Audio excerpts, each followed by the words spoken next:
এই ঘটনাটি হচ্ছে কালকের ঘটনা হচ্ছে 31শে ডিসেম্বরের 2025-এ। আজকে হচ্ছে 1 জানুয়ারি 2026। তো একজন স্বনাম সম্মানিত কাস্টমার, যেটা হচ্ছে কালকে দেখেন, আমি নাম্বারটা হাইড করবো এর জন্য একটু ক্যামেরা ভালোভাবে ধরতে পারতেছি না, যাই হোক।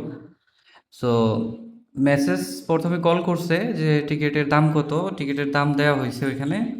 নাম্বারটি হাইড করবে এর জন্য ভালোভাবে দিতেছে না। প্রাইস দেওয়া হয়েছে 1140 রিঙ্গিত।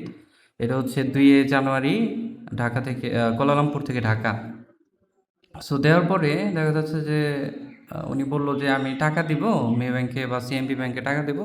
আমি দুইটা ব্যাঙ্ক অ্যাকাউন্ট দিলাম। দুইটা ব্যাঙ্ক অ্যাকাউন্ট দেওয়ার পরে দেখা যাচ্ছে যে ওনার কথা শুনে আমার মনে হলো যে না, উনি সত্যি সত্যি হয়তো ব্যাংকিং করবে। এর জন্য আমি টিকিট বুক দিয়ে দিলাম। যেমন এই যে বুক ডান, পিএনআর সহকারে দিয়ে দিছি, এটা হচ্ছে টিকিট।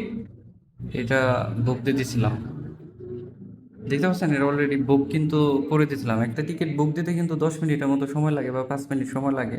আর আমরা অনলাইনে কাজ করি দেখে আমাদের যে সময় 48 ঘন্টা এরকম না। সো আমাদেরও সময় কিন্তু একদিনে 24 ঘন্টায়, আমাদেরও সময়ের দাম আছে। সো দেখা যাচ্ছে যে অনেক কথাবার্তা বলার পরে উনি একটা পর্যায়ে এসে প্রত্যেকটা মেসেজ ডিলিট করে দিছে, এবং আমার যে টিকিট ছিল সেই টিকিটটা অবশেষে উনি নেয় নাই। সো কাটবে না, মুখের কথা বললেই হয়তো, আমাকে দেখা যাচ্ছে যে ব্লক করে দিচ্ছে, যে মেসেজ আর যায় না। দেখেন মেসেজ, এটা এটা শুনেই নাই, এটা শুনে নাই, মেসেজ ব্লক করে দিছে, এবং ওনার যে মেসেজ ছিল ওগুলো সব ডিলিট করে দিছে। তাহলে এই হইতেছে অনলাইন কাস্টমারের অবস্থা। যেমন আমি অনলাইনে কাস্টমার দেখে ভয় পাই যে কাস্টমারে টাকা দিবে কি দিবে না, এর জন্য টিকিট ইস্যু করি না। দেখেন আমি যদি বিশ্বাস করে টিকিট ইস্যু করে দিতাম তাহলে আমার কিন্তু একটা লস হয়ে যেত, আমার একটা পেনাল্টি আসতো। সো আমি কিন্তু ইস্যু করি নাই। আবার অনেক টিকিট আছে যেগুলো নন রিফান্ডেবল, ওগুলো কিন্তু ক্যান্সেল করা যাবে না। ভয়েড করলেও দেখা যাচ্ছে যে একটা সার্ভিস চার্জ কাটে আমাদের। সো অতিরিক্ত ভয়েড করলেও কিন্তু একটা পেনাল্টি আসবে।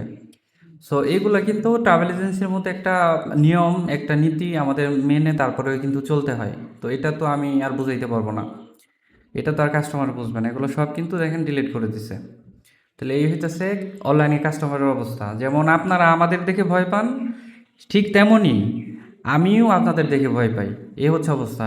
যদি বিশ্বাস না থাকে তাহলে আমাদের সাথে যোগাযোগ করবেন। আমরা সরাসরি বলি, 2019 সাল থেকে ব্যবসা করি, প্রতারণা করি না। একই নাম্বার দিয়ে, একই হোয়াটসঅ্যাপ দিয়ে, একই ইউটিউব চ্যানেল দিয়ে, একই ফেসবুক পেজ দিয়ে প্রতারণা কখনো একই সব কিছু দিয়ে প্রতারণা বেশি দিন করতে পারেন, এটা মনে রাখবেন।